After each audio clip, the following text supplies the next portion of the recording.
పోటీలో గెలిచిన దీప, జ్యోత్స్న, మాలిని చంప పగలగొట్టిన సుమిత్ర, అసలు ఇదంతా ఎలా జరగబోతుందనేది ఈ వీడియోలో తెలుసుకుందాం. వీడియో నచ్చితే తప్పకుండా లైక్ చేయండి. జ్యోత్స్న దీపని ఓడించాలని అనుకుంటుంది. కానీ దీప మాత్రం మనకి ఏమున్నా సరే బయట వాళ్ళ ముందు మనం ఓడిపోకూడదు. చూసావు కదా తాతయ్యని, అలాగే అమ్మని ఎంత బాధపడుతున్నారో. ఆ మాలిని అన్న మాటలు నీకు గుర్తున్నాయా?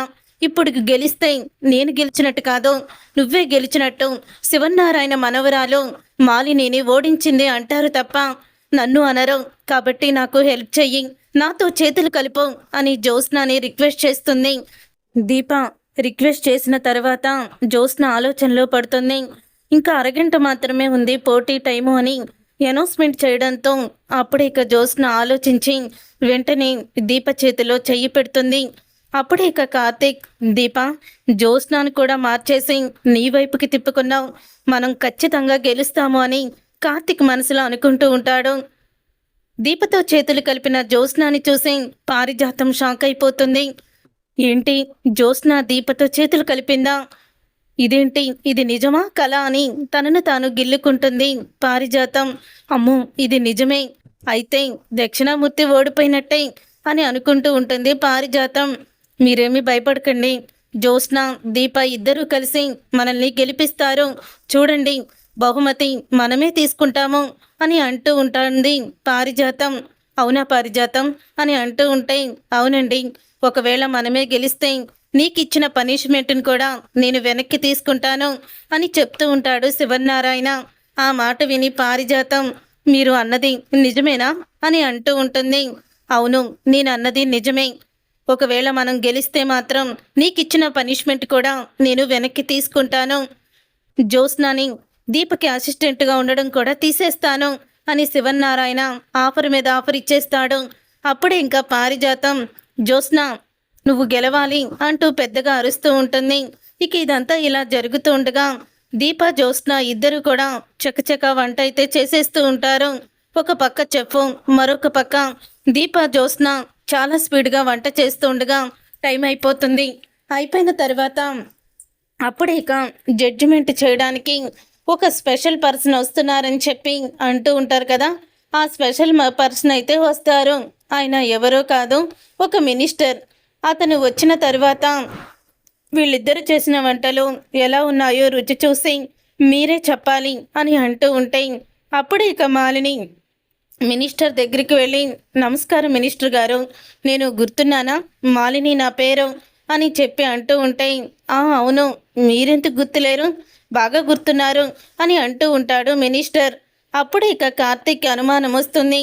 అంటే చెప్పుని కొనేసినట్టు ఈ మినిస్టర్ని కూడా వాళ్ళ వైపే గెలుపు ఉండాలని మినిస్టర్ని కూడా కొనేలేదు కదా అని కార్తీక్కి అనుమానం అయితే మొదలవుతుంది. అప్పుడు ఇక కార్తీక్ దక్షిణామూర్తితో అంటాడు, దక్షిణామూర్తితో ఇలా చెప్తూ ఉంటాడు, చూడండి, మీకు మాకు ఎన్నున్నా సరే ఇప్పుడు న్యాయమైన జడ్జిమెంట్ కావాలి. కాబట్టి ఇప్పుడు జడ్జిమెంట్ ఇచ్చేది ఎవరో కాదు, మీరు మినిస్టర్ గారు తర్వాత ఇక్కడకు వచ్చిన రెస్టారెంట్ ఓనర్స్ అందరికీ కూడా మీరు ఆ ఫుడ్ పెట్టి ఎవరి ఫుడ్ బాగుందో అని జడ్జిమెంట్ అడగండి. ఎందుకంటే మీ కోడలు మీకు తెలియకుండా చెఫ్ని కొనేసింది, కానీ అతనే మీ వైపుకి వచ్చాడని తను అబద్ధం చెప్పింది మీకు. ఇప్పుడు కూడా మినిస్టర్ దగ్గరికి వెళ్ళి తను చేతులు కలుపుతుందంటే ఖచ్చితంగా మినిస్టర్ని కూడా కొనేసే ఉంటుంది.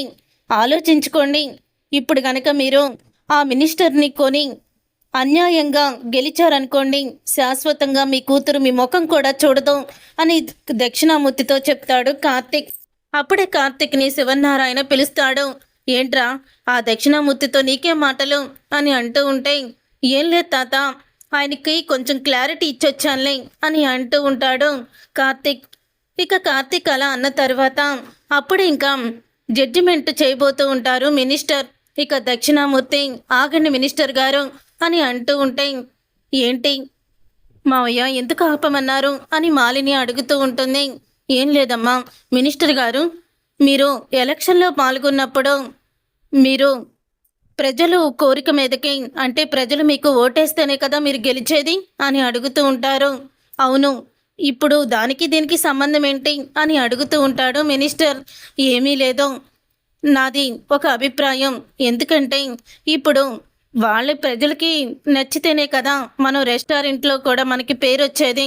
అందుకని ఇక్కడ ఉన్న రెస్టారెంట్ ఓనర్స్‌కి, ఇక్కడ ఉన్న వాళ్ళందరికీ కూడా ఈ ఫుడ్ పెట్టండి. ఎవరిది బాగుందో వాళ్ళే జడ్జిమెంట్ ఇస్తారు. ప్రజల తీర్పు కన్నా ఇంకోటి ఏముంది చెప్పండి అని అంటూ ఉంటాడు దక్షిణామూర్తి.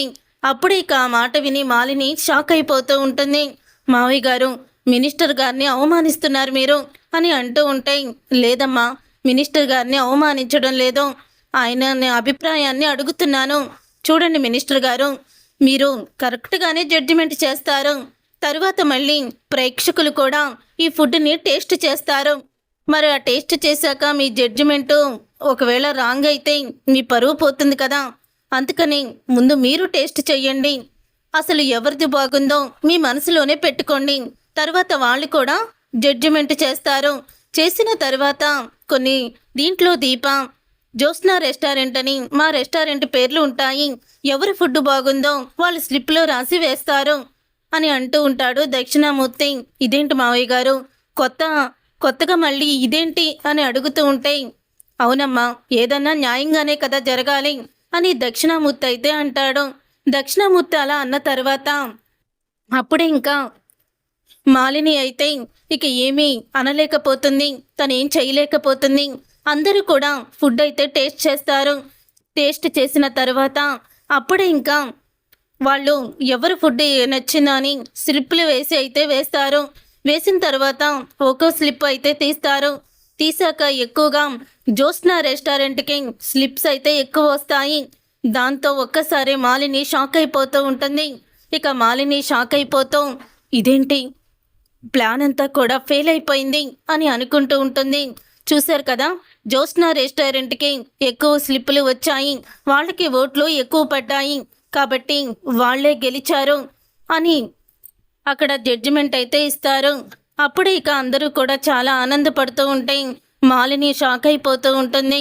ఇప్పుడు దక్షిణామూర్తి గారి చేతుల మీదుగా శివనారాయణ గారికి బహుమతి ఇవ్వాల్సిందిగా కోరుతున్నామని దక్షిణామూర్తి చేతుల మీదుగా శివనారాయణ అయితే ఇక బహుమతిని తీసుకుంటాడు.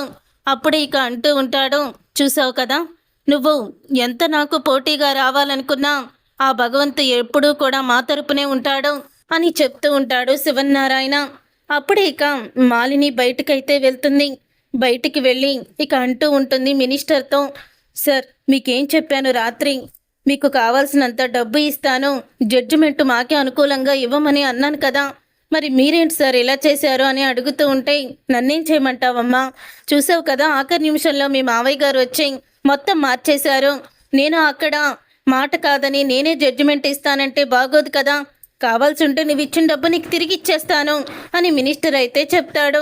చెప్పేసి వెళ్ళిపోతాడు. అలా వెళ్ళిపోయిన తర్వాత అప్పుడే ఇక ఇదంతా కూడా సుమిత్ర వినేస్తుంది.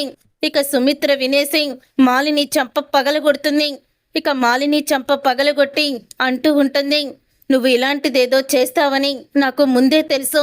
ఛీ, ఇంతకి దిగజారిపోతున్నావా, నీలో మార్పు వచ్చిందేమో అనుకున్నాను, నువ్వేమీ మారలేదు అని అంటూ ఉంటుంది సుమిత్ర. అప్పుడే ఇక దక్షిణామూర్తి అయితే ఇదంతా కూడా చూసేస్తాడు. ఎందుకమ్మా ఇలా చేశావు అని అంటూ ఉంటాడు. అయితే కార్తిక్ చెప్పింది నిజమే, మినిస్టర్ని కూడా మీ కోడలు కొనేసే ఉంటుంది, మీరు ఇలా చెయ్యండి నాకు కార్తికే సలహా ఇచ్చాడు అంటూ దక్షిణామూర్తి మాలినికి షాక్ ఇస్తాడు. చూసారుగా ఫ్రెండ్స్, రాబోయే కథలో ఖచ్చితంగా ఇలాగే జరగబోతుంది.